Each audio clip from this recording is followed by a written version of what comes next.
Vamos lá, já que a gente falou sobre a Segunda Guerra e toda a influência dela até hoje, né, na cultura woke, tudo, teve diversas outras guerras que foram acontecendo ao longo da história. Conta um pouquinho delas pra gente.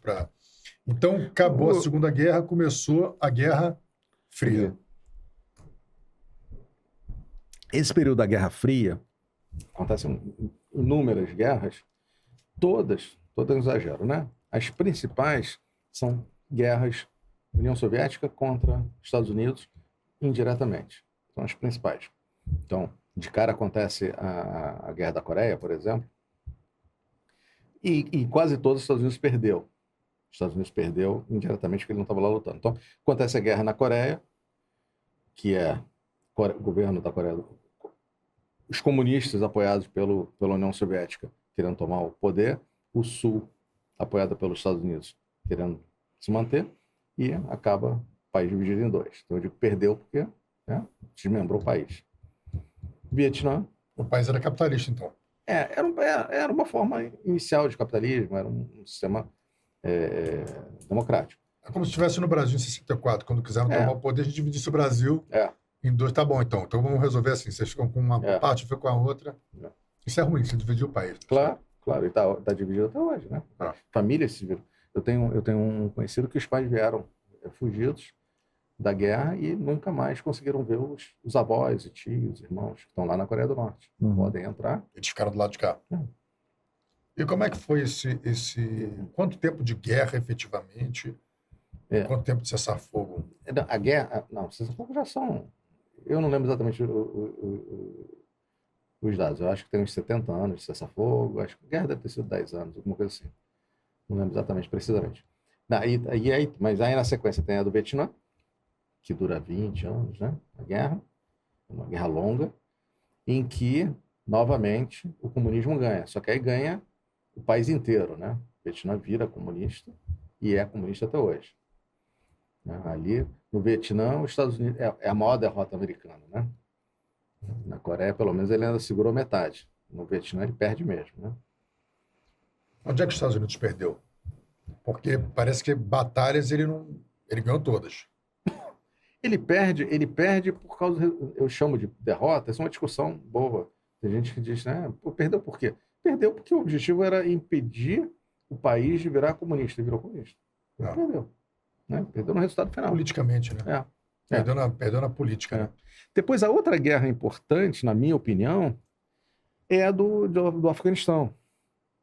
O Afeganistão, igualzinho às outras, ele sofre uma influência da União Soviética que invade, fica lá durante 20 anos, e os Estados Unidos alimenta os mujahedins contra a União Soviética, contra a turma que está no poder.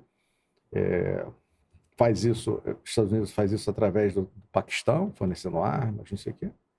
Os mujahedins conseguem rechaçar a União Soviética bate em retirada e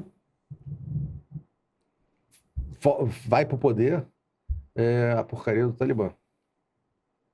Então, quer dizer, acaba saindo pior. Isso, né, 20 anos atrás, mais, né? Vai para o poder 30 anos atrás, o Talibã. Passam-se décadas, aquilo vira um terreno fértil para terrorismo, né? Na verdade, ali os terroristas, eles são da Al-Qaeda e outros, mas principalmente da Al-Qaeda, eles são formados no Paquistão. São formados, né? Uma palavra boa até. Eles são formados nas madraças, são as escolas religiosas fundamentalistas do Paquistão. Eles são formados ali e na fronteira com o Afeganistão eles se abrigam, se criam e treinam e viram terreno fértil. E aí quando acontece aquele setembro 11, né? Os Estados Unidos decidem invadir o Afeganistão. Mas ali já está... Eles criaram aquilo aí. Eles criaram aquela cobra. Eu não gosto de usar a expressão criada, porque assim, se eu tiver que culpar alguém, eu culpo a União Soviética. Porque a União Soviética que invadiu o país e implantou o comunismo.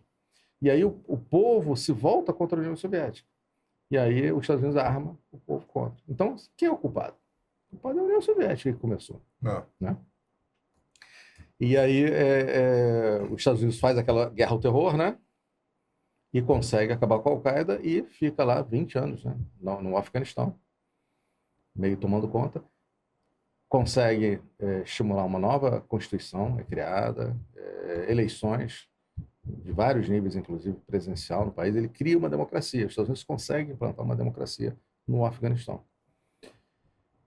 Ele ajuda com dinheiro, monta escolas, monta hospitais. Os Estados Unidos enfiou muito dinheiro no Afeganistão. Foi uma pena o que deu errado ali. E aí surge o que a história que ninguém conta, a atrapalhada do Trump.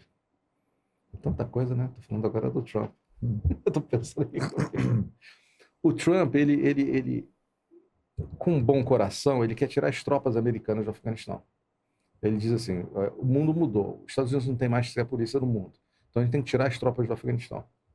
Só que ele faz um acordo horrível, um acordo em Doha, feito com... Ele tira da cadeia um terrorista chamado Baradar, que era o cabeça do Talibã, e leva esse cara para Doha, onde esse cara assina um acordo com o governo americano, dizendo o seguinte, o acordo basicamente é: vamos soltar todo mundo que a gente prendeu na guerra do terror, que é ligado a vocês, e vamos devolver o controle do país para vocês. Vocês, Talibã. Em contrapartida, vocês não vão atacar os americanos e vocês vão combater o terrorismo. Esse é o acordo de Doha que o Trump faz. Beleza, cara, beleza. Beleza, tudo certo. Show de bola. Aí entra o Biden. Aquela data limite para sair dos Estados Unidos tinha vencido, 1 ano e 2 meses, era assim. O Biden diz, olha, não dá mais para segurar, vamos tirar as tropas. E a gente vê aquelas cenas horrorosas, né? O afegão segurando nos aviões, lembra? Caindo, dos cargueiros. Então, a gente culpa o Biden, mas os dois são culpados. O Trump fez um acordo ruim e o Biden fez uma retirada errada. Mas eu gosto de citar o Afeganistão, que eu estudei a fundo, eu gosto muito da história do Afeganistão, porque é o seguinte, eu gosto de comparar ele com a Ucrânia. Quando o Talibã começa a entrar do Paquistão, começa a voltar para o Afeganistão, começa a se aproximar da capital, o que o presidente do Afeganistão faz? Foge. Pica a mula. Ele foge dali. Agora eu esqueci para onde. Ele foge imediatamente. O que o Zelensky fez? Ficou para lutar. O que os homens afegãos fazem? A gente viu nas cenas. Eles correm para o aeroporto para tentar fugir. Só tem homem ali. Você vê aquelas cenas, você não vê mulheres. Você vê as mulheres dando crianças e os homens tentando passar as crianças pelo muro para chegar no aeroporto e fugir. Então você tem uma população de covardes. O capitão fugiu, né? O presidente. O que os homens fazem? Vão fugir. Na Ucrânia, o capitão ficou. O que os homens fazem? Vão lutar. Então, assim, você tem um povo fraco ali. Né? Não sei se eles iam conseguir combater o Talibã. Mas alguma coisa iam, porque aí o Talibã vai chegando e as forças militares se rendem sem lutar. E as forças policiais. E aí a gente vê aquele monte de equipamento na mão do Talibã. Aquele não é equipamento que os Estados Unidos deixou para trás. Aquele equipamento era do exército Talibã, do exército afegão, para lutar contra o Talibã. Só que o exército rendeu. E era da polícia. Psicológico fraco mesmo. Falar de Afeganistão, lembrar de Osama Bin Laden, né, também. Qual a tua opinião aí sobre a caçada ao Osama Bin Laden e que efeitos isso trouxe para o mundo? Eu acho que é um pouco mal compreendido também. Setembro 11, né, de 2001, né, que não mudou o mundo, né? A gente viu ali um negócio acontecer que nunca imaginávamos, né? Os caras conseguirem sequestrar 3 aviões, né? Atacar, destruir aquela cena, Trade Center caindo, né? Um troço horroroso. Acertaram o Pentágono. A gente nunca imaginou que os Estados Unidos alguém fosse conseguir chegar lá. Isso mudou o mundo de uma maneira tão horrível, né? Tão ruim que voar ficou difícil, né? Ficou chato, né? Nível de segurança, etc.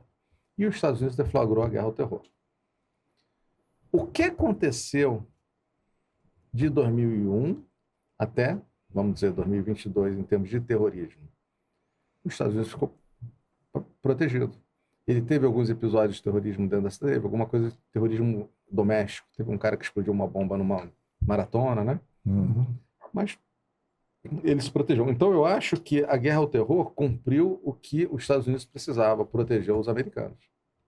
Eles, de fato, conseguiram.